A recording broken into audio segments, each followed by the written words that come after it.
अंडमान निकोबार भारत का एक union territory है। लोग यहाँ पर घूमने फिरने के लिए जाते हैं, मस्ती करने के लिए जाते हैं।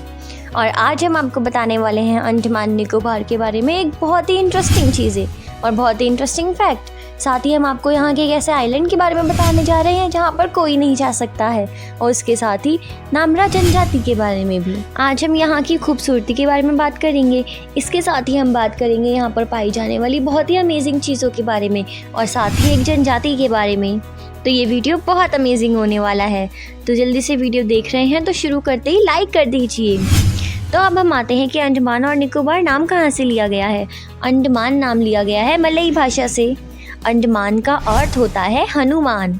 इसके साथ ही निकोबार वर्ड लिया गया है नगेट ग्राम भाषा से, जिसका अर्थ होता है लैंड ऑफ नगेट्स। आज हम आपको ऐसी जगह पर लेकर जाने वाले हैं जहां पर मिलेनियम की पहली सूरज की किरण पड़ी थी, यानी कि 2000 की पहली सूरज की किरण। जी हाँ, ये जगह है कच्चल आइलैंड। आपको ये जानकर बहुत हैरानी होगी कि पहले तो इस जगह के बारे में किसी को भी नहीं पता था, लेकिन जैसे ही रॉयल ग्रीन लैब ने इस जगह के बारे में बताया कि यहाँ पर सूरज की पहली किरण पड़ी थी, इसे जानकर ही टूरिस्ट के बीच में इस जगह पर आने का बहुत क्रेज बढ़ गया। दोस्तों, क्या आपको पता है कि दुनिया की सबसे लार्जेस्ट सी टर्टल्स कहाँ पर पाए जाते हैं? ये इतने बड़े होते हैं कि इन्हें देखकर तो आपके होश ही उड़ जाएंगे, और ये पाए जाते हैं अंडमान और निकोबार आइलैंड पर। Can you believe it? क्या आप जारवा जनजाति के बारे में जानते हैं? क्या आपको इनके बारे में पता है? क्या आपको पता है ये किस तरह रहते हैं? चलिए हम बताते हैं। ये हिंद महासागर के पास बने हुए इस टापू पर रहते हैं और ये लगभग पिछले 55,000 सालों से यहाँ पर ही रह रहे हैं। आपको जानकर हैरानी होगी कि इस ट्राइब को दुनिया की सबसे पुरानी जनजाति कहा जाता है, जो अभी भी पाषाण युग में ही जी रही है। जारवा जनजाति के लोग धनुष बाण से शिकार करते हैं और इसके साथ ही मछलियों को भी उसी से ही पकड़ते हैं। इन्हें सुअर का मांस बहुत पसंद होता है और ये झुंड में सुअरों का शिकार करते हैं। साल 2016 में आया ST/SC एक्ट में भी 3K1 पेज पर ये बताया गया है कि इनकी फ़ोटोज़ खींचना, इनकी नग्न अवस्था का वीडियो बनाना या फिर इनसे मिलना आपको 3 साल की कैद दिलवा सकता है। साथ ही 10,000 रुपये का जुर्माना भी भरना पड़ सकता है। साल 1990 में सरकार ने इन्हें घर बनाकर रहने के लिए जगह दी थी, लेकिन इनमें से कुछ ही जारवा बाहर आए और वहाँ पर रहने लगे। यहाँ से सिर्फ एक ही जारवा ट्रंक रोड निकलता है और यहाँ पर भी गाड़ियाँ एक के बाद एक साथ निकलती है, लाइनों से निकलती है। यहाँ पर किसी भी गाड़ी को रुकने की बिल्कुल इजाज़त नहीं है। साथ ही यहाँ पर किसी भी टूरिस्ट को बाहर निकलकर फ़ोटो खींचने की भी इजाज़त नहीं है। साथ ही आपके साथ कई सारी सेना की गाड़ियाँ भी जाएंगे, क्योंकि ये लोग कभी भी किसी के ऊपर भी भालों से हमला कर देते हैं और उसे जान से मार देते हैं। ये लोग अभी भी बिना कपड़ों के ही रहते हैं। वैश्विक स्तर पर ये आइलैंड बहुत ही ज़्यादा फेमस है। अंडमान निकोबार आइलैंड में टोटल 572 आइलैंड्स हैं, जिनमें से ओनली 36 ही रहने लायक है या फिर जाने लायक है। यहाँ पर कुछ रिसर्च करने के लिए चुनिंदा लोगों को जाने की ही अनुमति है। हम आपको बता दें कि यहाँ पर कमर्शियल फिशिंग पूरी तरह से बैन है। ये दुनिया की उन जगहों में से एक है जहाँ पर मछलियों को अपनी पूरी लाइफ जीने का मौका मिलता है और शांति से मरने का मौका मिलता है। यहाँ पर कोई भी आपको फिशिंग करते हुए नहीं दिखेगा, क्योंकि ये पूरी तरह से बैन है। इसके साथ ही ये जगह तितलियों के लिए भी बहुत ही ज़्यादा फेमस है। यहाँ पर आपको उष्णकटिबंधीय के आसपास के इलाकों से बहुत सारी तितलियाँ आती हुई दिख जाएंगी, जो कि यहाँ पर रहती है। यहाँ पर आकर आपको ऐसा फील होगा कि दूसरे जानवरों की लाइफ भी बहुत इंपॉर्टेंट होती है। इसके अलावा यहाँ पर आपको कोकोनट क्रैब देखने को मिलेगा। इनकी लंबाई लगभग 1 मीटर तक होती है और ये बहुत बड़े होते हैं। ये इतनी शक्तिशाली होते हैं कि ये कोकोनट को भी आराम से तोड़ सकते हैं, वो भी दांतों की मदद से। इसके अलावा यहाँ का स्थानीय जानवर है डुगोंग, जो कि अपने साथी के साथ शर्माते हुए बड़े शान से रहता है। डुगोंग के अलावा अंडमान निकोबार आइलैंड में भारत का सिर्फ एक इकलौता सक्रिय ज्वालामुखी है। पूरे भारत में सिर्फ एक ज्वालामुखी है और वो भी यहाँ पर है। ये यहाँ के आइलैंड पोर्ट ब्लेयर से 135 किलोमीटर की दूरी पर स्थित है, जिसे आप आसानी से जाकर देख भी सकते हैं। आपको याद होगा कि सुभाष चंद्र बोस ने जापान से मदद के लिए सेना मांगी थी। ये दौर था द्वितीय विश्व युद्ध का। इस समय इस आइलैंड के उत्तर और दक्षिण आइलैंड को शहीद द्वीप और स्वराज्य द्वीप का नाम दिया गया था, और इस मदद के बदले में जापान ने भारत के इसी हिस्से में कब्जा किया हुआ था। पूरे भारत के इसी आइलैंड पर जापान ने कब्जा किया हुआ था, और वो भी पूरे 6 मंथ्स के लिए। इसके साथ ही हम आपको ये बात याद दिला देना चाहते हैं कि अंग्रेजी शासन के दौरान इस जगह को काला पानी की सजा देने के लिए यूज़ किया जाता था। और वहाँ पर हुए शहीद लोगों के बारे में आप यहाँ की सेल्युलर जेल से जान सकते हैं, जो कि अब राष्ट्रीय स्मारक है। अंडमान निकोबार आइलैंड इंडोनेशिया और बर्मा के बहुत नजदीक है, लगभग 150 किलोमीटर, जबकि भारत से लगभग 800 किलोमीटर दूर है। जावरा जनजाति के लोगों को नाचने और गाने का बहुत शौक है। ये अपनी ट्रेडिशनल बीट पर बहुत देर तक एक साथ डांस करते हैं।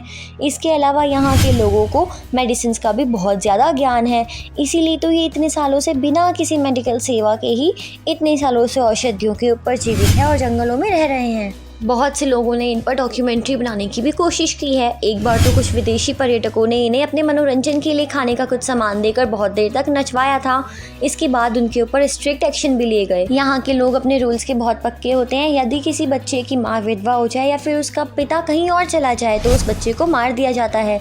वहीं अगर बच्चे का रंग थोड़ा भी गोरा होता है तब भी उसे जान से मार दिया जाता है। यहाँ पर इनके खिलाफ कोई रूल नहीं है। इन्हें टीवी, मोबाइल, एरोप्लेन के बारे में कुछ भी नहीं पता है। ये तो सिर्फ अपने पाषाण युग की तरह जीवन जी रहे हैं और सरकार भी इन्हें मुख्यधारा से जोड़ने की कोशिश नहीं कर रही है।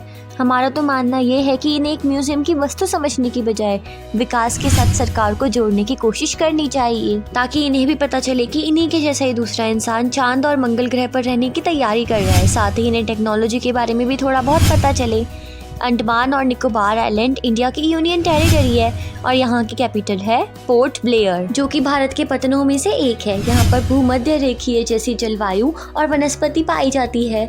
यहाँ की संस्कृति, यहाँ के संस्कार, यहाँ की वनस्पति, जलवायु सब कुछ बहुत ही अलग है, जो कि इसे बहुत ही ज़्यादा इंटरेस्टिंग बनाती है।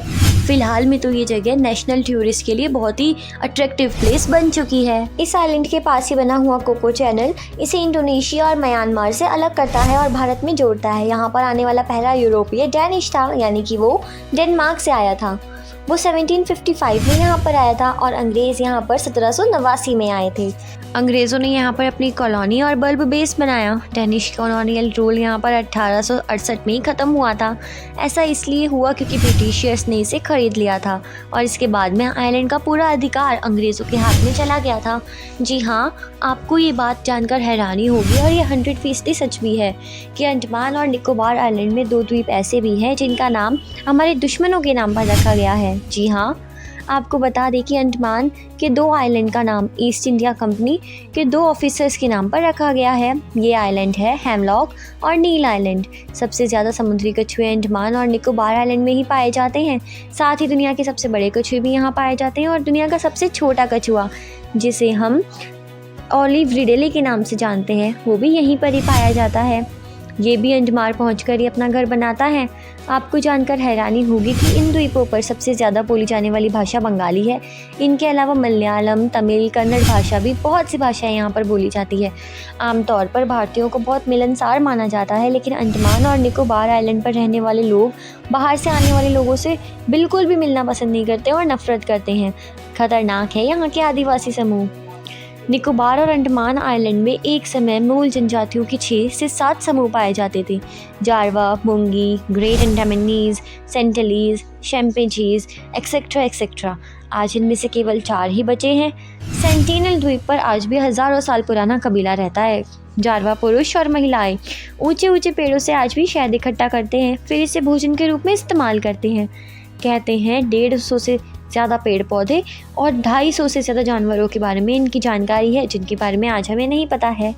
झारखंड के आदिवासी भी यहाँ पर रहते हैं। यहाँ पर अंडमान निकोबार के अलावा और भी जनजातीय समूह रहते हैं।